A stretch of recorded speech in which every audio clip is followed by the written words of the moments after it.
sitio te acompaña animando tu semana. Esto no va a parar. Un sano entretenimiento y variedad que no se puede igualar. Contenido que edifica, que complace, que motiva. Con permiso, abran paso que aquí viene. Ya estás en ruta. Esto no va a parar. Cambiando tu semana. Con permiso, abran paso que aquí viene. Ya estás en ruta. Esto no va a parar. Cambiando tu semana. Con permiso, abran paso que aquí viene. Ruta.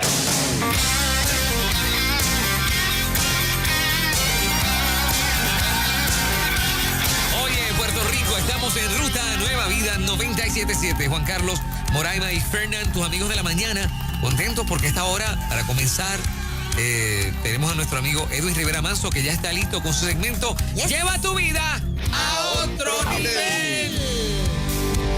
Muy buenos días tengan todos. Qué bueno estar un jueves más a las 7 de la mañana en este segmento Lleva tu vida a otro nivel, donde vamos de la escritura a la motivación y de ahí a tu corazón.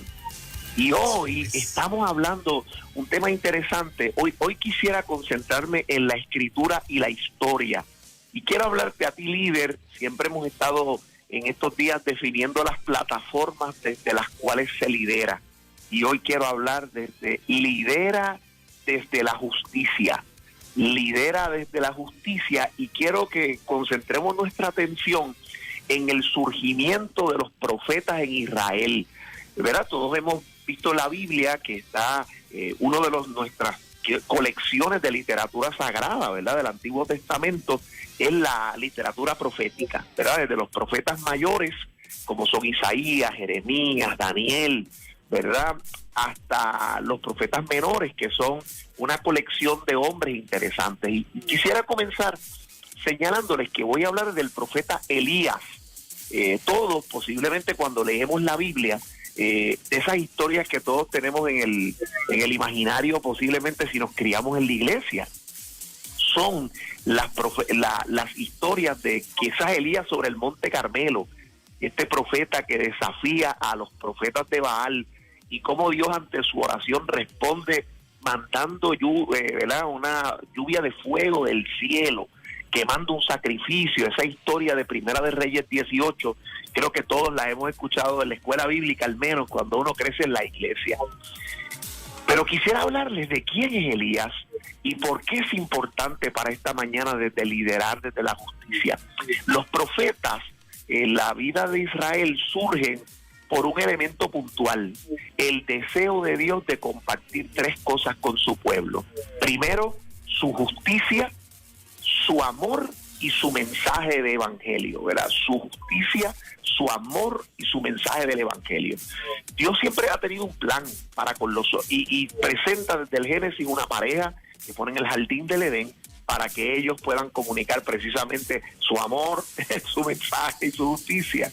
Luego vemos cómo escoge a un hombre para que en él sean benditas las familias de la tierra. Luego escoge hacer un pacto para que el pueblo de Israel escoge a un pueblo con el que hace una alianza para que compartan esas cosas en el mundo. Comparte el mensaje con jueces, hombres que son prototipos de quien será su hijo para salvar al pueblo. Permite que haya monarcas en la tierra para todo, pero todos estos proyectos fallan en mantenerse fieles a Dios y reflejar su amor, su justicia y su mensaje. Por eso Dios llama al surgimiento de estas personas. Los profetas, a diferencia de los sacerdotes, que eran un cargo hereditario trazable desde la tribu de Leví y los hijos principalmente de Moisés y descendencia, no es un cargo hereditario. Dios empieza a inquietar a estos hombres que muchas veces surgen virtualmente de la nada o de manera anónima. Cuando uno mira en la Biblia, por ejemplo, Reyes, uno ve que en Primera de Reyes 16 comienza el surgimiento de Elías, pero no sabemos quién es Elías. No tenemos este no es Salomón, o sea, que viene del estirpe de los reyes, o no es un Isaías, que es un profeta conectado al sacerdocio, sino este hombre sale de la nada en Primera de Reyes 16, y lo único que sabemos es esto: es tisbita, o sea, es de una ciudad llamada Tisbe. Y este hombre surge virtualmente de la nada con un ministerio superpoderoso en Israel. Y la primera lección que yo quiero, una frase que no es mía, pero la he hecho mío durante años. Dios no siempre llama a los más capacitados, pero siempre capacita a aquellos que llama. O sea, parece un juego de palabras, pero tiene mucho sentido. Dios no siempre llama a los más capacitados. Dios capacita siempre a aquellos que llaman. Y la vida de los profetas son esta gente como Amós. Amós era un boyero, o sea, era el tipo que trabajaba con bueyes. Eliseo, el discípulo de Elías, era un muchacho que estaba trabajando en la finca. Y así por el estilo. No sabemos tanto de sus vidas, pero sabemos que son gente apasionada por compartir tres cosas: el amor, la justicia de Dios y el evangelio, el buen mensaje. Y ahí está Elías, este profeta que surge, y los profetas tienen que hacer dos cosas. La palabra profeta que usted encuentra en el Testamento Antiguo, una de las palabras hebreas es la palabra Nabí. Y Nabí es aquel que ve, o un vidente, así se describe a Gad, así se describe a Natán, así se describe a los hombres de Dios, y Elías es un vidente, y la palabra Nabí es también la palabra que aparecerá en la Tanakh, en la Biblia hebrea, para hablar de los profetas. Y la segunda palabra es la palabra roé, y esa palabra tiene que ver con la palabra hablar o boca, o sea, es quien es boca de Dios o boca de otro para representarlo. Y el profeta hace esas dos cosas: ve, oye, pero también habla de parte de Dios. Y quiero centrar esta historia en la mañana de hoy en el profeta Elías. Luego de esa primera aparición del profeta Elías en Primera de Reyes 16, nos dice que Elías tiene un lugar duro de asignación, y es profetizarle a los reyes del norte. Cuando Israel se divide, el norte se separa de la experiencia de la búsqueda de Dios y establecen su capital en Samaria, y se desprenden de esa búsqueda de Dios y se convierte en un lugar idólatra. Por ejemplo, los montes o los lugares que Dios de alguna manera utilizó para marcar puntos en la historia, como Gilgal, como Shilo, como Betel. En Silo estuvo el tabernáculo cuando el pueblo entra a la tierra prometida. Pues en estos lugares Acab y Jezabel, que son los reyes contra los que Elías tiene que profetizar, nada, los tipos simplemente establecieron santuarios a Baal. O sea, tú sabes lo que es que en el monte de Dios estos tipos establecen templos, establecen sacerdotes, establecen ritos de sangre. O sea, Acab y Jezabel, en la Biblia, como usted ve redacciones como, no le fue cosa ligera andar en los pecados de su padre, hizo lo malo delante de Jehová, se apartó de los caminos de David su padre. O sea, cuando usted ve redacciones como esta, lo que nos están llevando a pensar es: estos tipos son más malos que un limber de gas, ¿sabes? Literalmente. Y entonces ahí es que Dios tiene que llamar a los profetas, para que el profeta vaya a hablarle la importancia que tiene las tres palabras que he usado: amor, justicia y evangelio. Cómo mantenerse fiel a ese pacto y a esa promesa que Dios había dado al pueblo. Bueno, pues ahí está Elías, a quien Santiago describe en el Nuevo Testamento como un hombre, dice dos cosas, Santiago 5:17, un hombre sujeto a pasiones. O sea, Elías parece que fue recordado por su cambio de carácter, por su temperamento, pero ferviente en la oración. Y ahí está Elías desarrollando su ministerio, y el problema es que Elías tiene que ir y llevarle la contraria a Acab y Jezabel. Y eso le cuesta una sentencia de muerte. Ustedes saben que el momento de que Dios desciende, la gloria de Dios, y Elías decapita a los sacerdotes de Baal, él tiene que hacer esto para desacreditar públicamente el ministerio de Baal y reconocer y exaltar el ministerio del Dios verdadero, Jehová. Y cuando eso pasa, Jezabel declara a Elías y le dice: que no me haga Dios si a esta misma hora del día de mañana tu cabeza no está puesta, decapitada sobre tu cuerpo, y tu cuerpo echado al río. Eso le costó el exilio, tiene que salir huyendo para salvar su vida, y se va a Egipto, al área de Oreb, y allí tiene una primera confrontación con el mal. O sea, Elías sabe que su cabeza tiene precio, y Elías sabe que su mensaje no ha sido bien recibido por la autoridad máxima. pero tiene que hacerlo y tiene que continuar profetizando. Luego hay un acontecimiento o un personaje que está ligado a la vida de Elías y está en Primera de Reyes 21, y esa expresión es la que quiero usar en esta mañana para ti, líder, que te exhorto a liderar desde la justicia. Hay un hombre llamado Nabot, que es un hombre justo, es un prototipo de un patriarca que tiene una viña muy cerca del palacio del rey, y es una viña hermosa y es la heredad que le ha dejado su familia. Y el rey Acab quiere construir un jardincillo, quiere hacer o extender su palacio y quiere apropiarse de la, ¿verdad?, literalmente de la propiedad de Acab, de Nabot, para su jardín. Y en medio de ese proceso habla Acab con Nabot y le dice: ¿por qué tú no me das esta viña? Yo te doy otro en otro sitio, ¿verdad? Usa el mecanismo de la expropiación. Pero Nabot le dice: no te puedo dar esta viña, este es el patrimonio de mi casa y de mi familia. Y dice: esto es increíble, yo no puedo hacer esto, líbreme Dios de una experiencia como esta. Así que Nabot no acepta el dinero de Acab, y esto entristece al rey, y cuando lo sabe la reina Jezabel, ella dice: vamos a hacer algo. Ella levanta unos testigos falsos para que vayan a la asamblea del pueblo y acusen a Nabot de 2 cargos para los cuales tiene que pagar con la vida, o que sea literalmente un traidor del rey o un blasfemo, apóstata o traidor. Estos 2 testigos se levantan, acusan públicamente a Nabot, o sea, hacen esas cosas que no pasan que no pasan en los estados modernos, una fabricación del estado contra un hombre justo, las cosas excepcionales. Y de repente lo llevan afuera de la ciudad y lo apedrean. Y de esta manera Nabot, ¿verdad?, muere, y se queda Jezabel y se queda Acab con la viña de Nabot para su magnífico palacio. Lo que pasa es que Acab y Jezabel piensan que esto ha quedado impune o que nadie lo ha visto, pero el Dios del cielo, que oye y ve la injusticia, sabe lo que pasó y no quedará impune en el tribunal del cielo.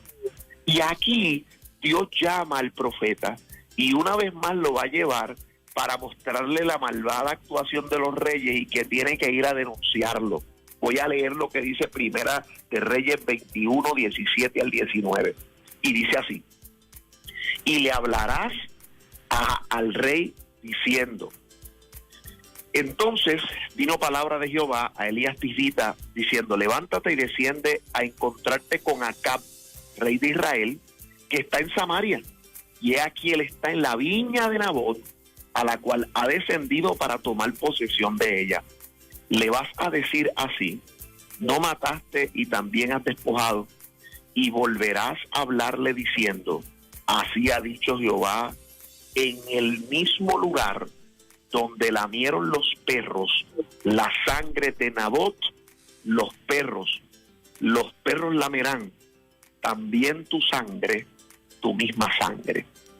Así que Dios tiene que, a través del profeta, darle una sentencia de muerte al rey. Por eso los profetas se metieron en grandes problemas, porque literalmente su trabajo era llevar una palabra de anuncio, pero también la dimensión de la voz profética tiene la denuncia.